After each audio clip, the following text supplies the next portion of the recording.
it's important to begin by understanding what a soldier is. A soldier joins to wage war. That's their job. They are there to put steel on target. They're there to defend their country. They're there to be killers as well as heroes. That's what they imagine that they're doing when they join the military. They're there for whatever personal gain they might get in terms of compensation, money for school, and whatnot, but they're often, almost always joining out of a sense of service as well. They get something back in terms of prestige and a sense of self-worth that comes with doing the right thing. And certainly in the United States, that's something that's encouraged amongst its citizens, just like here in Canada. The conflict comes when soldiers find that what they're asked to do as soldiers conflicts with that code of conduct, that honor that a soldier is supposed to have, that keeps them from being simply a murderer when they do their killing, and instead make them a soldier doing something else, waging war in defense of their country. So this is the problem that we have with the war resistors today. Like many of those people who served in the Vietnam War and many people who have served in wars throughout history on all sides, soldiers can and do decide for themselves on an ethical and moral grounds that what they're being asked to do doesn't fit their conscience, doesn't fit what they believe is what they should be doing to keep their self-respect, to keep their honor, to save their soul, whatever kind of terminology they're going to use to explain themselves. This is where the broader definitions of law kick in. The Universal Declaration of Human Rights, just like the Charter of Rights in Canada, the Bill of Rights in the United States, all guarantee us as individuals in a liberal society freedom of conscience, the ability to live and respect ourselves and do what we think is right.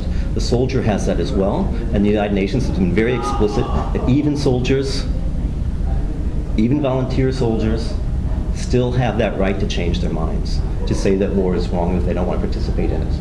And that's something that is recognized internationally, is codified in some national laws about conscious objection, but isn't recognized to the degree that the United Nations guidelines set by American regulations. The bottom line for the soldier then is when they find themselves faced with a dilemma of doing what is ordered and doing what is right, they have to decide what they're going to do. They can do the easy thing, the thing that most people do, and that's go along and follow the orders and suffer the consequences. And certainly those people who deal with veterans and who have looked at historically as well as contemporary experiences of soldiers know what that leads to. Barbaric acts, like some of those that we saw here, as well as post-traumatic stress disorder, alcoholism, and all the other things that soldiers do to cope with things. And certainly this is a situation that, again, is an American problem today, as the United States military is experiencing unprecedented rates of suicide and psychological breakdown amongst its soldiers.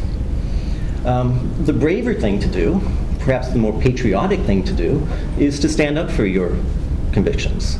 And that then has a different couple of forms. Soldiers can resist in place, dissent, protest, and try to hold the United States accountable to the ideas that they thought they were joining to support. And that certainly is something that many patriotic soldiers have done. And the list of soldiers in the United States who have gone to prison for denouncing and rejecting and speaking out against the current wars is impressive and certainly should be respected and appreciated. I also understand that that sets a standard that we can't all meet. To ask an individual to destroy their lives, to set themselves into prison and all the consequences that prison entails for a country that they feel has already betrayed some of the things that they joined to protect, it's understandable that they maybe would pursue a different alternative.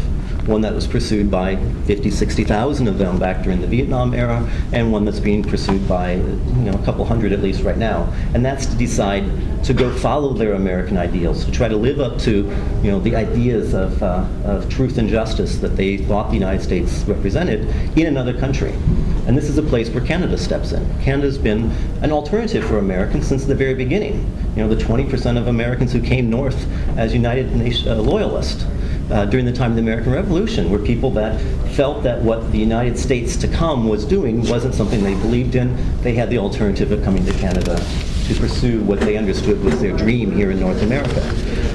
Slaves who escaped from slavery and came north on the Underground Railroad were doing the same.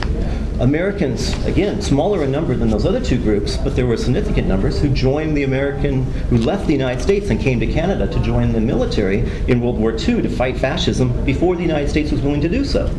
And then, of course, we have the alternative in Vietnam of all the tens of thousands of Americans who came north to begin new lives as conscientious Canadians back during the 70s and 60s? It started when I was 15. I started worrying about the draft, and that was even before we were officially involved in Vietnam.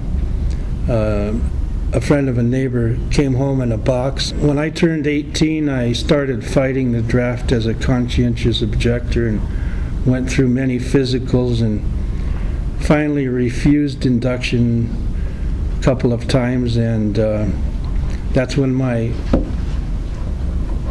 case was turned over to the FBI, and I was working in a music store in San Diego, and the FBI had came to arrest me, and I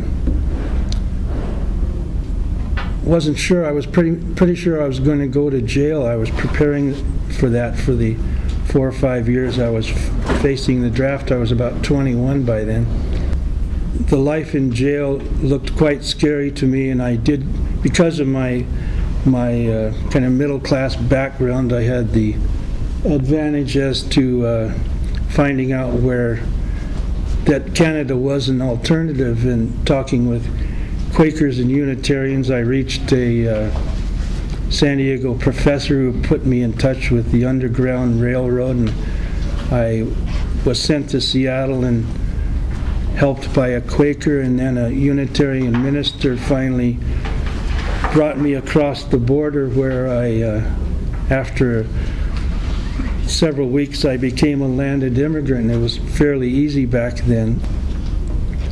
When I arrived in Canada, after a few months, I opened a hostel. I went to a group called the Committee to Aid American War Objectors, and they helped me get landed immigrant status. And as I said, after I'd been here for a while, I opened a hostel for deserters and draft dodgers, and I lived with about 6,000 deserters during that time, and draft dodgers, and most people eventually did get legal status. It's as it is, almost impossible to do today, and you look back at some of the statistics about the United States has invaded 27 countries since World War II, and we killed 3.5 million Vietnamese, which is, if it were compared to Canada, it would be the same as killing everyone in British Columbia. So I was glad that Canada was offered as a refuge.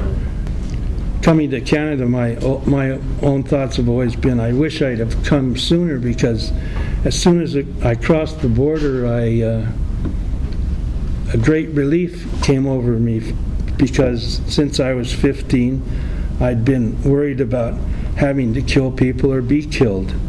I wanted to make sure that everyone understood what we mean when we say war resistor, and that address that question of the fact that these are volunteer soldiers, but that there are many reasons why people have volunteered, and that it's a strong belief among many people that there is in fact a draft in an economic sense, that people are making these choices for patriotic and economic reasons, because the economy has been so difficult. And in fact, we hear now that they're not having difficulty recruiting, as much difficulty recruiting as they did before, because the economy is so bad, and people are making this really, I think, terrible choice to join the many wars that the United States is involved in, simply because they need to survive. They need some health care.